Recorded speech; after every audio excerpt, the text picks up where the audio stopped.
Welcome to Serving Locally with me, your host, Michelle Dinas, a podcast where we spotlight service in the Longmont and surrounding communities. All right, let's connect.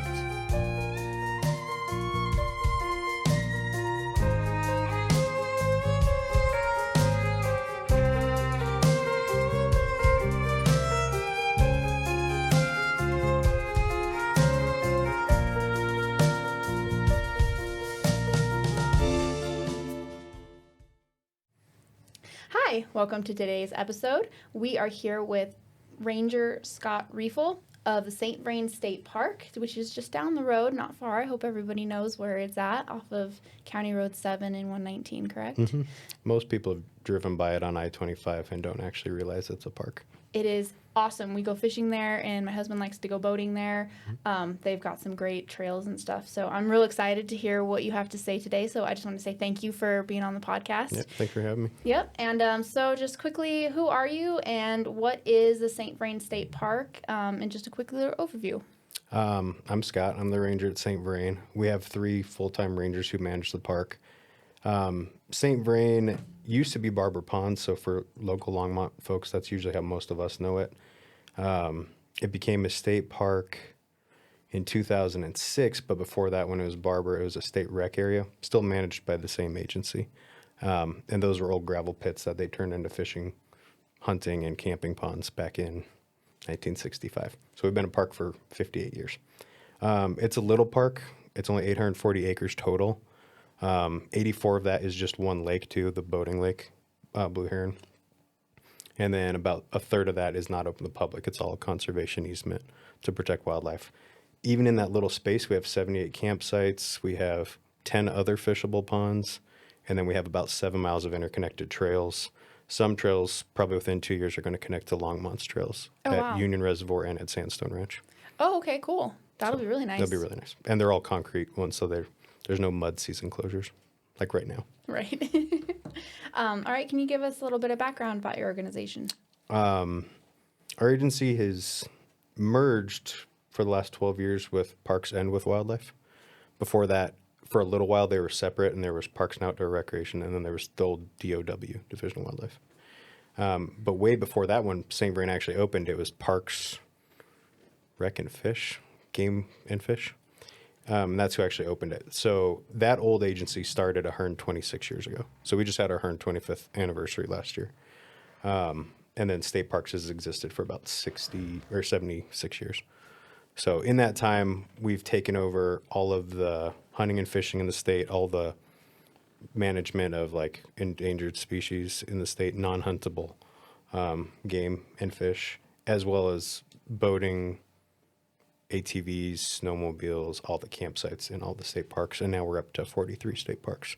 So we manage all those little things statewide. Wow. I didn't know all that. Yeah. I didn't know all of that. And That's employs like several thousand people statewide. So, what is your focus? at St. Vrain, it's mostly education. So when we first opened as Barbour Ponds, Roy Barbour, who was a Longmont resident, started the Isaac Walton League. That was for youth fishing. That's a nationwide agency that focuses on youth fishing.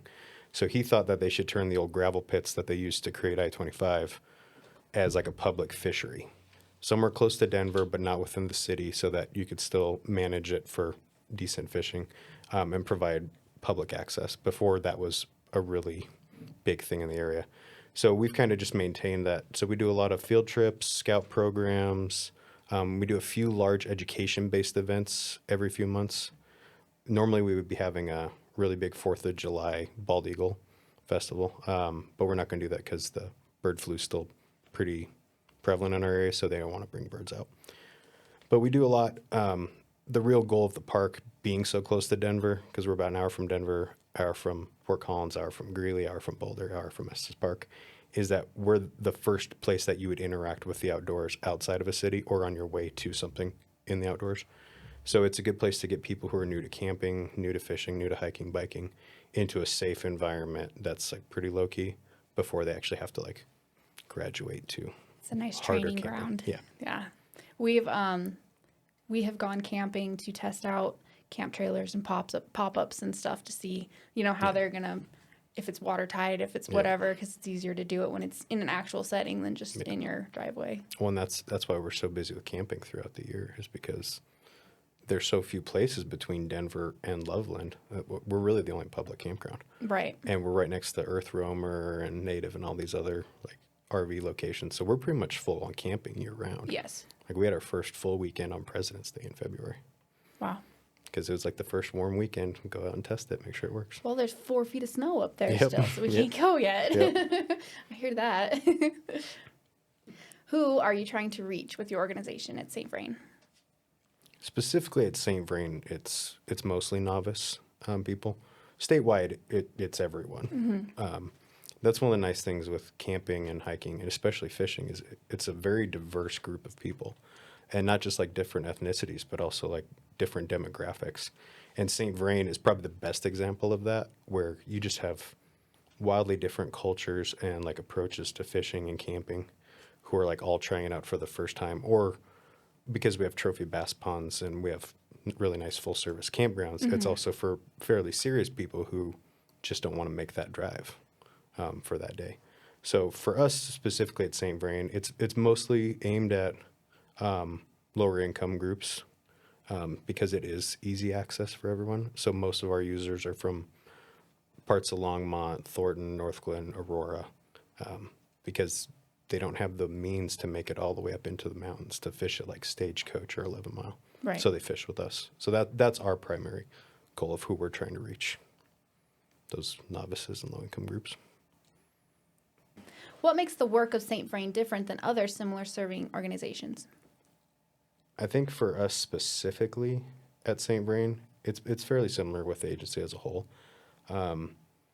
We always say that we wear a lot of different hats. So like today I was doing fish sampling, and we were also doing a training with the Frederick Firestone Fire Department.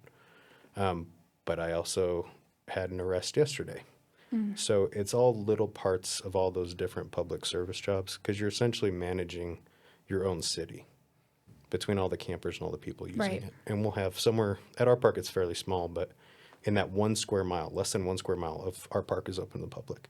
And we'll have all 87 sites filled with camp hosts and with guests.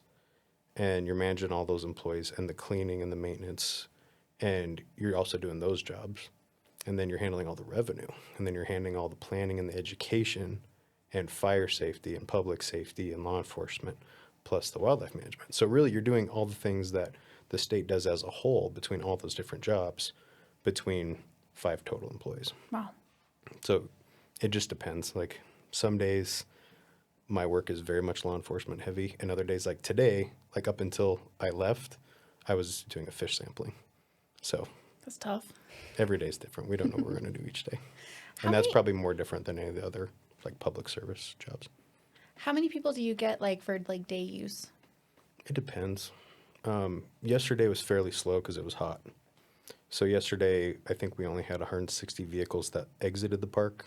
We figured that's about 2.5 persons per car. So whatever that is, 350, something like that. Whereas on like Sundays are actually our busiest day because we have the most campers leaving from the weekend and the most weekday users coming in. Plus most people are fishing or picnicking after church or whatever they have going on. So I might have like 700 vehicles that leave the park on like a Sunday. Wow. So, and that's actually a little bit higher rate than the 2.5 because it's whole families. Right. So then you're kind of estimating, well, now we're at 1,500 at a minimum to probably somewhere closer to 2,500 in one day. Wow. I did not know that it was Yeah, that it's many fairly, people. and it's very That's- intensive, probably more than any other park, just because it's so small and Right. everything's in one spot. Whereas if you went to the other half of the park, where our staff live, or the conservation easements, there's never anybody, legally anybody, over there. So it's very different even within our park, like the kind of use that we see. What are your greatest needs? Oh, I think everyone probably says the same thing, funding. Funding. Yeah, that should change a lot this year because the Keep Colorado Wild Pass through the DMV went live, and we've already seen decent numbers for that. So that helps a lot because half of my staff is volunteer because we can't afford to pay people. So they live on the park or they do a certain number of hours and they get a free parks pass like camp posting. And then we'll have about another half of our paid staff is only seasonal. Well, they're only making $16 to $18 an hour. And some of them are writing tickets or like doing boat rescues or ice rescues, and they're only making 18 an hour. So it's very hard to hire good employees and keep them at that rate. So that's something that should change this year finally, because we don't receive tax funding through Parks and Wildlife. The park side doesn't, at least. And we used to through the general fund, but now that we don't, there's no really stream of revenue except for what we sell. And you can only sell so many campsites. Once you hit those, for us, it's 78 available to public. Once we sell that, there's nothing past that. And then once you hit capacity, there's nothing past that. Mm-hmm. So you're actually kind of capped at what you can make to cover budget and staffing and utility costs. So the best thing for us right now is we have the super cheap gas on that intersection. Yeah, no, like $1 cheaper than the rest of Longmont. So that has helped us quite a bit. But yeah, funding is our greatest need, because we have lots of people willing to do the work. It's just hard to do it for that pay, especially in Colorado. Do you have any events coming up or volunteer opportunities? We don't have any events coming up immediately. We'll have a Bike Your Park event. I actually don't remember the date on that. I'll find it. I'll post it on here. We did just have one of our biggest events. We did the St. Vrain fishing experience. And we had low turnout because of the weather, but that event has had 500 people show up to it before, and we'll electroshock fish and bring them in and put them in a live tank so people can see large fish, like what we're doing today at the park. And then we'll have the first day hike, which is always big on January 1st. Like I said, we're not doing the 4th of July. And that's more to protect those endangered species than for anything else.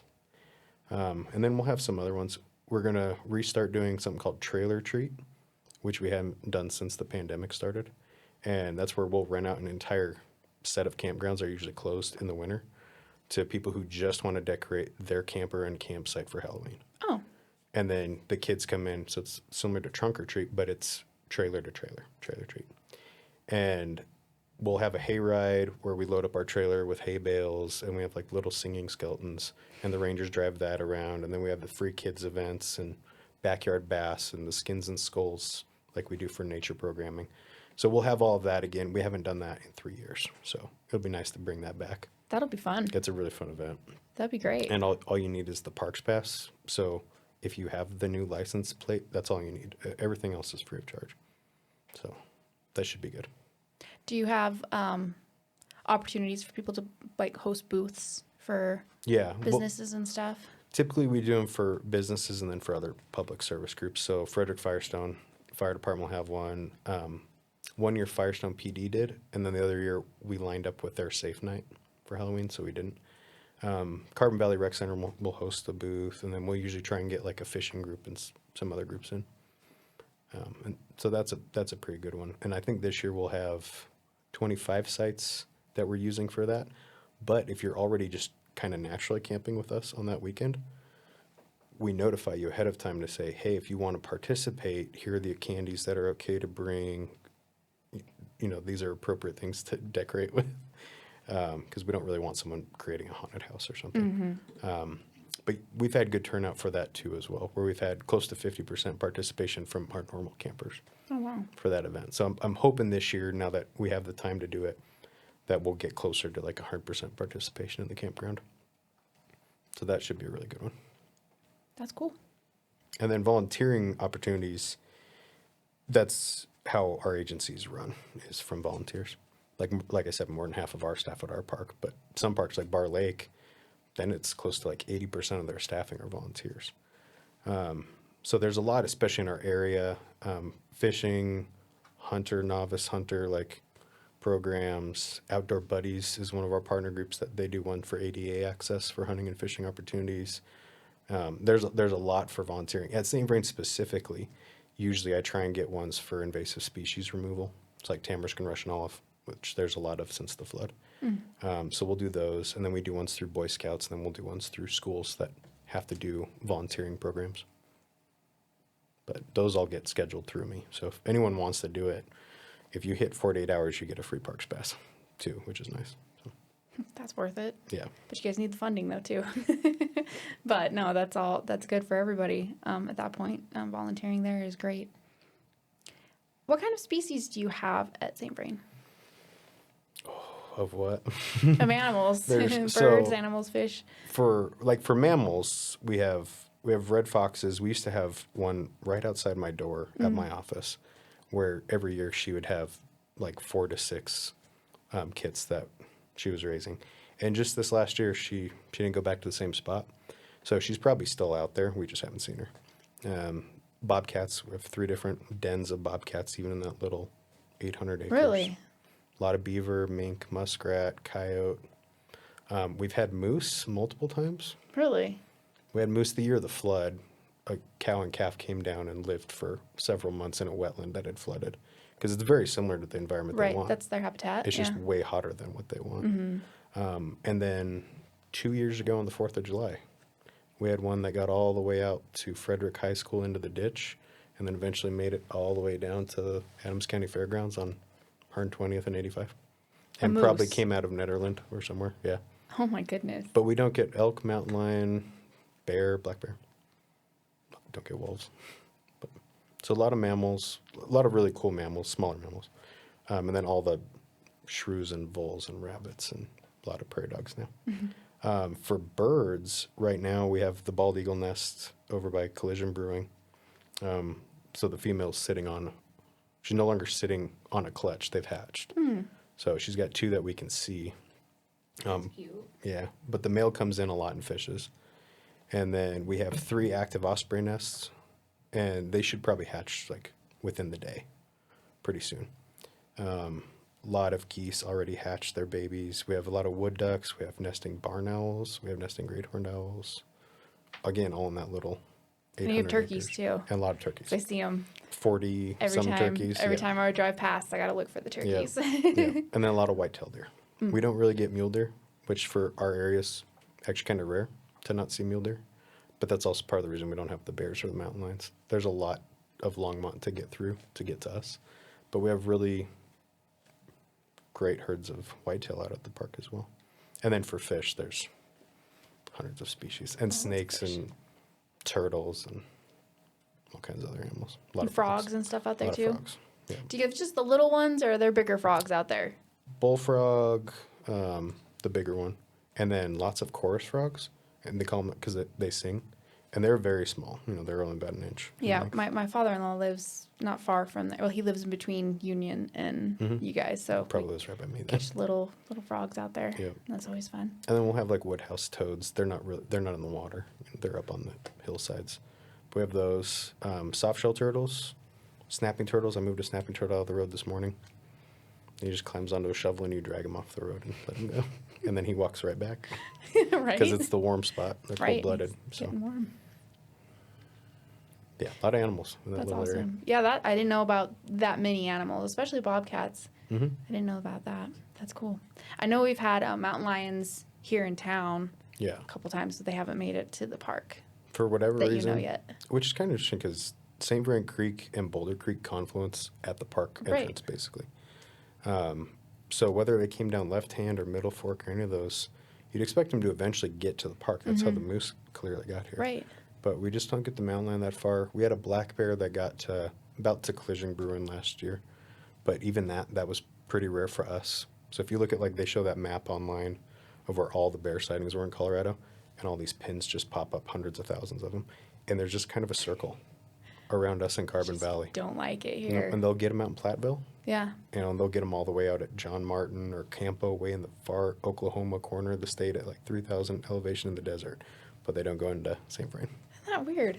Yeah. So And I have cameras everywhere, so we would know. That was my next question: Yep. is do you have trail cams up or something all so you can over. see? And our neighbors have apiary boxes, and only the skunks are getting into the honey. There's no bears getting into the honey, so it's kind of interesting. It's a weird little bubble. That is interesting. Very interesting. All right. How can people contact and find out more about St. Vrain? They can call our entrance station phone number. I don't know that off the top of my head. I'll have it. Don't worry. Yeah. And then obviously we're really active on our Facebook. So that's a decent way to do it because you can even just message it. And I manage that most of the time. So even if I'm not on duty, I just get the alert like anyone else would. And we can usually answer within about 5 minutes. Awesome. So that's actually a good way to contact us. That's how I was able to yeah, get in that's how we contact. scheduled it. I sent CPW last year about like trying to get in contact, and I never heard back. But then when I saw that, did you guys just start the Facebook page, or has that been up for a while? We've had it for a while. We linked it with our Instagram, and just by doing that, we had like 3 times as many people Yeah. doing things. Yeah. Like we have a couple like little video reels. I think it's me doing a front flip off a dock when we put the dock in. And that's at like 900 some shares. And before Awesome. we were at like 25, 30 shares. Right. But just linking the two, and it's kind of blown up. That's So- how I've been able to find you guys too. Yep. So that was like, and everyone knows real like where the exciting. fish are. Like I just did one before coming in here for May the 4th. Yeah. And we did like a little Yoda-like quote with a snapping turtle. And in the time I took to drive here, it already had like 30 shares. Well, I shared the one, I think it was yesterday or the day before, and you caught there was Oh, the big crappie? the big crappie, the Mhm. flip. Yeah. That was one of ours from the fish study. Yeah. Yesterday. So that was cool too. I was like, oh, Yeah. that's awesome. So yeah, I'm sharing your guys' stuff like crazy because I Yep. think it's awesome. I think it's awesome for kids to get out and get into the outdoors and for it to be so close. Yeah. We're so lucky because we are just right here. Yeah. We're not an hour away from this outdoor, Yeah. just like being up in the mountains and being able to camp and stuff. It's just right here. And If it weren't for the I-25 noise, you Mhm. wouldn't know. no, Like, because once you're in there and you're actually like focused on camping or fishing or whatever, it seems peaceful. it is. And it's almost like a white noise machine. Yeah. Eventually. Yeah.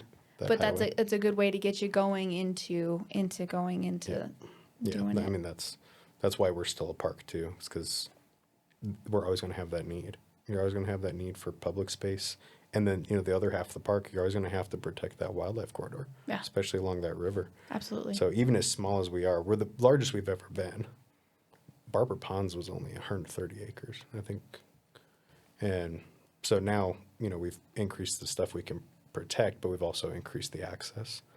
And we'll probably open 3 more lakes here in a few years Oh, wow. on the west side. And you of already the have park. 10 lakes, is what you said? 11 lakes 11 open to lakes. public. Yeah. One of them we counted as the 11th lake, but it's a wetland that's about the size of the coffee table. Oh. It's pretty small. There's There's habitat bluegill in there. there. There's There's people really that big live there. bluegill. Yep. It's a community. And there's good frogs there, so if you gig, that's a good place to go. Awesome. Awesome. All right. Is there anything else that you would like to add to the conversation that maybe I missed or you just feel passionate about discussing? Oh. Make sure you have your fishing license. That's what I'm passionate about this week. And what age do children need to have their fishing license? So starting at 16, so basically the day they turn 16, if they're going to fish, they need that. But through our Future Generations Act, we were able to get discounted licenses for 16 and 17-year-olds. So then if you turn 18 while you're still on that youth license, you don't have to get a new license until the following year. And then they don't have to pay the habitat stamp until they're 18 either. And the only exception to that is if you're like your age and you're using an extra rod. So if you're fishing with 2 rods, you would actually still have to have an extra rod stamp even though you don't have a fishing license. Oh, okay. That's good to know. That's pretty rare, but for like there's some really serious 12-year-olds like out competing like nationally who fish at the park, and they know, and they have their extra rod, and they'll be out there on the ice. Mom and dad don't fish, drop them off and like head back into town. And those little kids just ice fish for like 3 hours straight and then go home. That's awesome. I didn't know you had ice fishing. Mm-hmm. That's good. That's good to know also. Yep. Yeah, actually, we allow ice fishing on 10 of the 11. The furthest one north, Pelican Pond, which is probably our best fishery, especially given what we saw today. That one has aerators, so it's not safe to go out onto. But that also means for like 3 to 5 months of the year, there's no fishing pressure. So They're then just you growing. get really healthy fish in there. Yeah. Which is that's the first pond we checked today. And there's 3-foot catfish and 2-foot like walleye in there. And then 3+ foot pike. And those are all getting healthy because they're not getting that pressure. Right. And like really getting hammered hard like the other lakes. Speaking of pressure on the ponds, I didn't know you had that many to go fishing on. How does that affect the fish? Pretty poorly. It just depends. Some of them we know are going to get a lot of pressure. The 4 old Barbour Ponds, mallard, killdeer, sandpiper, and pelican. get the most pressure because people have been fishing it since 65. And some of those CDOT workers have been fishing it since 58. Right. When the water's flowing. So people get used to fishing there. It has the best access. It has the most ADA access. It's closest to the flush toilets. It's right on the main road. So we know that's going to happen. So this year, I think they're actually going to stock today. That'll be our last stocking of the spring. That was my next question yeah. was, do you stock the ponds? Yeah, and I think we're going to put in 3,000 in this stocking. Wow. And we've already put in just shy of 14,000 just in that lake since the winter, since October, which is the most we've ever put in, but we also had the most pressure we've ever had. And every year we've been seeing increases since the pandemic. And now that everyone knows they ice fish it, and it's a really good spot to learn to ice fish and catch 80 to 100 fish in a day. Oh, wow. Don't keep them. Still just keep 4 if Yes. you're going to keep any. But that's a good place for them to like get into it. Again, that's our whole goal.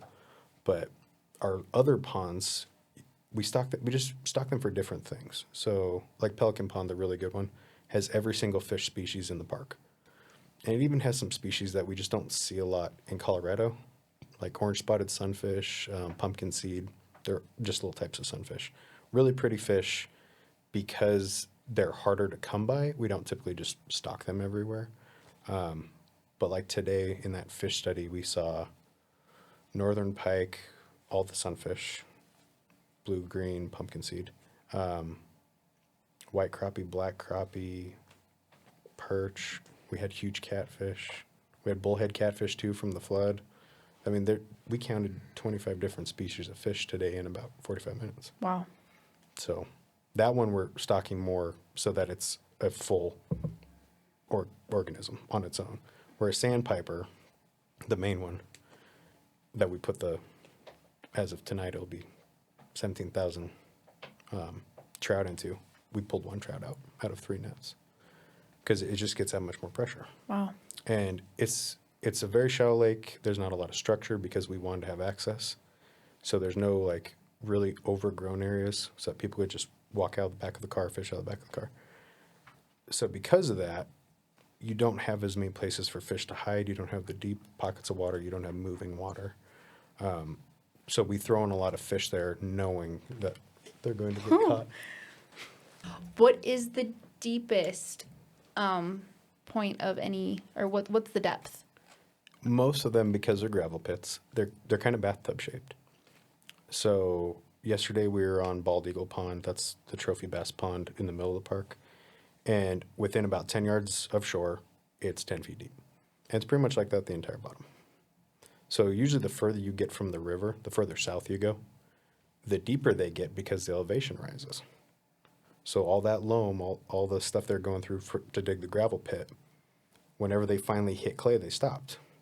So if you're on like Pelican Pond, the furthest north, it's the shallowest because it couldn't go as deep. Whereas if you're at Redtail, which is the furthest south, it's right by the little Waffle House. The pond's only 50 feet wide, but it's 24 feet deep. Oh, wow. Because they were able to dig deeper. And you wouldn't know it looking at the park because the park looks so flat, but it's about 15-foot elevation difference between the shoreline of that pond and the shoreline at Pelican Pond. Oh, wow. So that one has the deepest point. And then Blue Heron Reservoir, the big one with the boat ramp and power boating, that one has one well that's about it's 15.7 in engineering feet because that's where our pump house is. So the gauge reads 15.7. And we don't really fluctuate a lot, which is kind of cool because a lot of places, especially on the Front Range, you're pumping out so much water to Kansas or Nebraska, or on the West Slope, you're pumping to California. But because ours is mostly seepage and it's filled from groundwater, we don't really ever owe anyone any water because there's no moving water. So most of the time we actually pump water in because we have so many water credits. So it's one of those few lakes like in the Front Range, especially like the northeast part of the state, where we're not going to run dry in like July, August, September. Right. Because we don't owe our water to anyone. It's just there. Wow. That's awesome. Anything else you'd like to add? No. I could sit here and pick your Yeah, brain I could talk all all day because this fascinates me. We're big outdoor people and love all that, so that's just fantastic. Okay. Well, I just want to thank you very much, Ranger Refill. I'll never get that. It's spelled wrong too. I think they knew that when they came over. I just want to thank you, Ranger Reefel, for coming in today and being on the podcast and sharing a little bit about St. Vrain and this little gem that we have here in Longmont that I hope people get out and explore and discover this summer. Yep. Thanks. Thanks. Thank you to my guests, my listeners, and my supporters. Serving together, we can strengthen our community. Please like and subscribe. Do all those other things. You know you got to do them.